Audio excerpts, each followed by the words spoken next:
In 1954, Einstein wrote a letter to a famous Jewish philosopher, Eric Gutkind.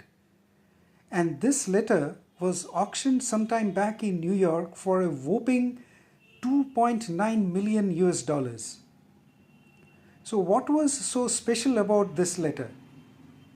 Now, this letter, often called the God letter, offers one of the clearest statements of Einstein's personal views on God, religion, and most importantly, the Hebrew Bible. Through this letter, Einstein expresses his very unique and unconventional views on religion, on God, and how he perceives the interconnection between nature and spirituality. So, we will look at some of the key ideas which Einstein expressed in this letter, and then we would try to figure out whether Einstein can really be called an atheist. So, the first idea which Einstein expressed in this letter was God as a human concept and not a personal deity.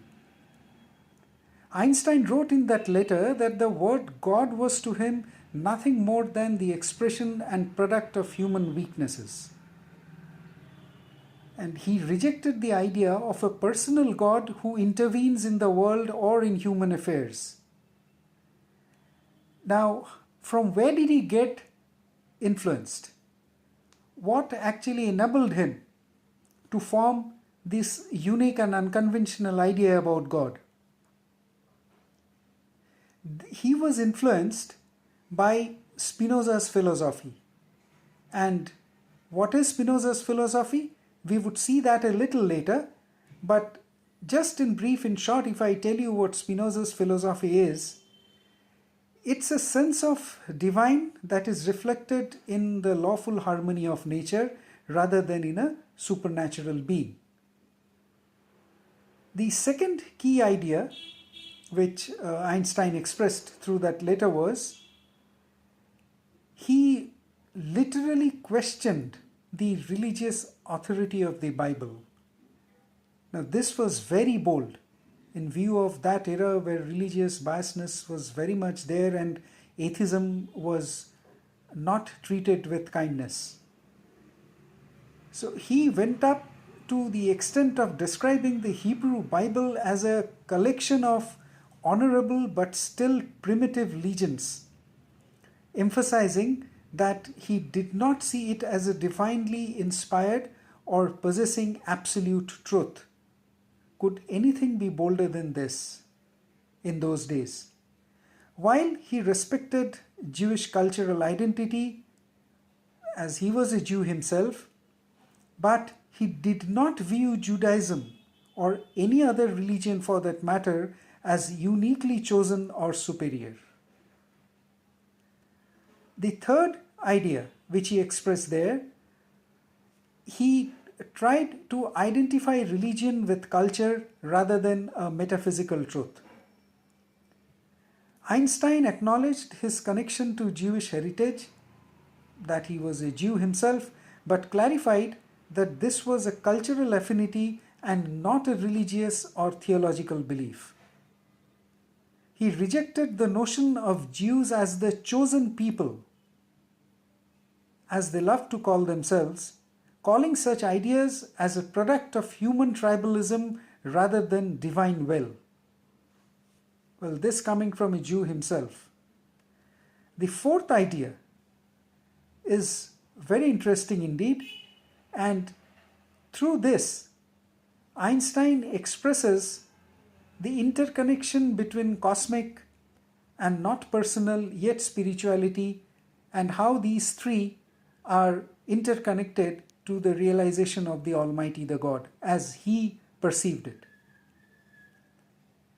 Now, even as he denied traditional religious beliefs, Einstein expressed a sense of awe at the structure of the universe, which he saw as rational, mysterious, and inspiring. This is the same sentiment that led to his famous description of belief in the God of Spinoza. So here we see that Einstein, rather than believing any particular theistic values or philosophy, his beliefs were more pantheism, were based on pantheism. That is, more aligned to the vastness and the wonders of the universe, and aligning the wonders of the universe to the Almighty. Let us now quickly try to understand what Spinoza's philosophy is all about, because once we know that, it will be much easier for us to relate to Einstein's idea. Baruch Spinoza, as he was called, his philosophy rests on the idea that God and nature are one and the same reality, an infinite, unified substance that expresses itself in countless forms. Now, do we see a similarity? Can we relate this with what the Vedas teaches us in India? He rejected the notion of a personal, intervening deity and instead saw the divine as the natural order and rational structure of the universe. For him, Spinoza, human freedom came not from escaping the nature but from understanding it, aligning ourselves with reason, and overcoming the illusions created by emotions and desires. His thought offers a serene, almost mathematical vision of existence where enlightenment lies in seeing ourselves as a part of a vast interconnected whole. Now, this is a very mathematical and rational perception of the Almighty and the interconnection between the universe and the Almighty. So, in essence, that letter makes clear that Einstein did not believe in a personal God or in religious dogma, yet he held a profound sense of wonder and reverence towards the universe's harmony. That is, as I mentioned a little while ago, we can consider him more as a pantheist rather than any specific theist or having a belief or believing any particular theistic philosophy. So here comes the big question, the question that arises, that was Einstein therefore an atheist? Could he be called an atheist? According to me, if you ask me, Einstein cannot be accurately called an atheist, though he was also not religious in the traditional sense. His position is more precisely described as agnostic or religiously non-theistic, or rather, again repeating the word, pantheistic, shaped heavily by Spinoza's philosophy. Although he dismissed scriptural stories as human creations and did not subscribe to organized religion, Einstein repeatedly said he was not an atheist.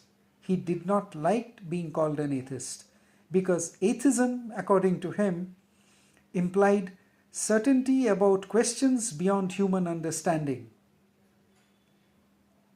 And he was not one of them who did so. He felt that claiming there is definitely no God was as dogmatic as traditional religiosity. So, what can we conclude here, therefore? It's very clear that Einstein was non-religious, anti-dogmatic, and deeply rational, but he also held a sense of awe towards the universe that made him resist the flat-level atheist. He was not an atheist. To repeat again, he is best described as a Spinozist, a cosmic spiritualist, or an agnostic with reverence for nature. Well, friends, I found this very interesting. To me, it was a side of Einstein which is not commonly discussed, which many of us do not know about. So I thought of sharing with you. If you have found it interesting, please do like and share. And if you find the content of my channel of some value and interesting, please do subscribe and don't forget to press the bell icon for more such interesting contents in the future. Thank you and God bless you.